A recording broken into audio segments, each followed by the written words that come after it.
It's over for Delta Force, and I really think it's going to be a tough winter for them. There are two problems about to hit Delta Force very hard, and these problems will reveal whether Delta Force is a good game or a game that's just a placeholder for something great to come.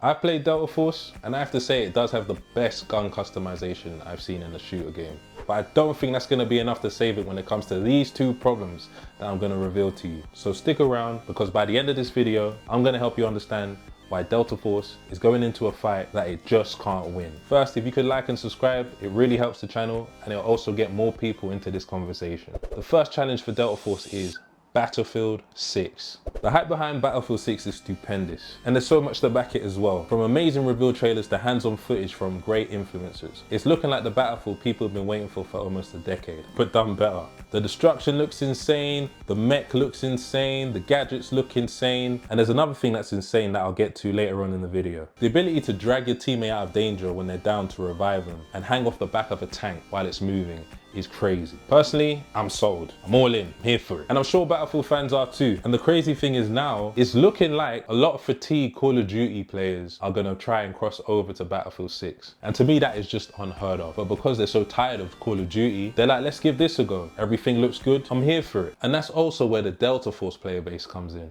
Let's be real, a great chunk of players on Delta Force are basically Battlefield players who've been playing that game to fill the void in their hearts to play a great Battlefield game. Prove me wrong, prove me wrong. Even I played Delta Force because I was yearning for some good Battlefield action. And Delta Force was basically one of the only things around after Battlefield 42's massive flop. So you really only had Delta Force or Battlefield 1 or one of your favorite old versions of Battlefield, but it's not enough, right? So my prediction is a huge chunk of the Delta Force player base are just gonna leave. Don't get me wrong, the player base is huge, 100,000. That is impressive, but there is a yearning in their hearts. Think about it. Why play the clone when you're getting the original, authentic, and something that is very important, which I'll talk about later in this video? It's a no-brainer, right? You play the premium. So if you can afford to play Battlefield, you're gonna buy Battlefield, right? Especially when things are looking good, and they're looking good. But the pain doesn't stop there. Oh, no.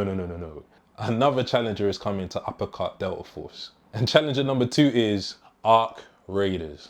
You see, Delta Force has another game mode called Operations, an extraction game mode. And while Arc Raiders is an extraction game, but done amazingly well. So well that fans, just after like a 5-day technical test, were sold on the game and were ready for it to have an early access release. Fans didn't even want to wait for it to be fully complete, done, polished. They were like, give it to us now. We don't care about the bugs. We love the bugs. Just give it to us now, Imba. Even me, I was like that. I need it. Basically, this game had a huge impact on the gaming community. Arc has great gameplay, great game design, great enemies that you can fight, and great PvP. And apparently we've only seen 20% of the game. Oh yeah, remember that thing that I said that I'll talk to you about later on in the video? This thing is something that both Battlefield and Arc Raiders has that Delta Force just does not have. And that thing is immersion. The developers for Battlefield and Arc Raiders have done everything in their ability to make these games feel so immersive, to help you get lost in the source. Even when you watch these games played by other people, you wish you were playing,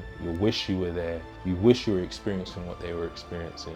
And a crazy coincidence about these two games is that the founder of Ember and a lot of other staff used to work for DICE, who worked on all the great Battlefields that we played in the past. And they've taken some of that immersion formula and put that into Arc Raiders. And now both these games that has that old school DICE DNA are releasing in the same month. And then both the game modes that each game provides, large scale warfare and an extraction mode, both these game modes are available on Delta Force at a mid-tier level. Now you have these premium versions coming out in October. What will Delta Force do when a lot of their fan base will decide to pull out their wallets and, you know, actually purchase the games? Or one side of the player base will purchase one and another side will purchase another. I'm predicting 2/3 will disappear in October. They could come back, but that's my prediction. Do you agree? While you try and make a decision, check this video out and see if you agree with this topic.